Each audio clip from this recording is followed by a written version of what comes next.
భారత పర్యటనకు వచ్చిన రష్యా అధ్యక్షుడు వ్లాదిమిర్ పుతిన్కు ప్రధాని మోదీ పలు బహుమతులను అందజేశారు. భారత సాంస్కృతిక వైభవానికి, హస్తకళా నైపుణ్యానికి, ఇరు దేశాల బంధానికి ఉన్న ప్రాముఖ్యతకు ప్రతీకగా నిలిచేలా వీటిని కేంద్ర ప్రభుత్వం ఎంపిక చేసింది. ఈ బహుమతులు భారతదేశ వైవిధ్యమైన వారసత్వాన్ని, ఆధ్యాత్మికతను, కళాత్మకతను చాటి చెప్పాయి. మరి ఈ బహుమతుల విశిష్టతలు ఏంటో తెలుసుకుందాం పదండి.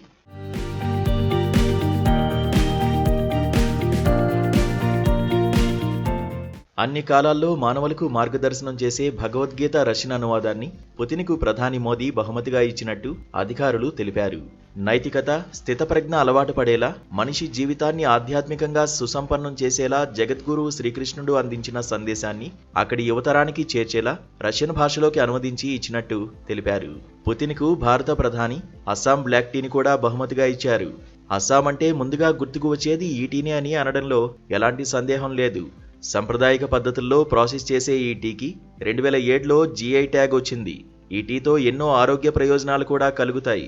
ఇలా భారతీయ రుచులకు చిహ్నంగా నిలుస్తున్న టీని ప్రధాని మోదీ అధ్యక్షుడు పుతిన్కు గిఫ్ట్గా ఇచ్చారు. అస్సాం బ్లాక్ టీకి జతగా వెండి టీ సెట్ను కూడా ప్రధాని మోదీ రష్యా అధ్యక్షుడికి ఇచ్చారు. అందమైన డిజైన్లు ఉన్న ఈ టీ సెట్ను పశ్చిమ బెంగాల్లోని ముర్షిదాబాద్లో రూపొందించారు.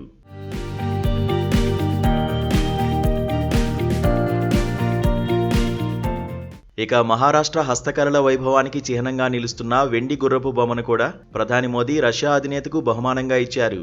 హుందాతనానికి చిహ్నంగా నిలిచే గుర్రానికి రష్యా, భారత్ సంస్కృతుల్లో ప్రాధాన్యత ఉంది. ఉమ్మడి విలువలకు అద్దం పట్టేలా ఉన్న ఈ గుర్రపు బొమ్మను రష్యా అధ్యక్షుడికి బహుమతిగా ఇచ్చేందుకు నిర్ణయించినట్టు అధికారులు తెలిపారు.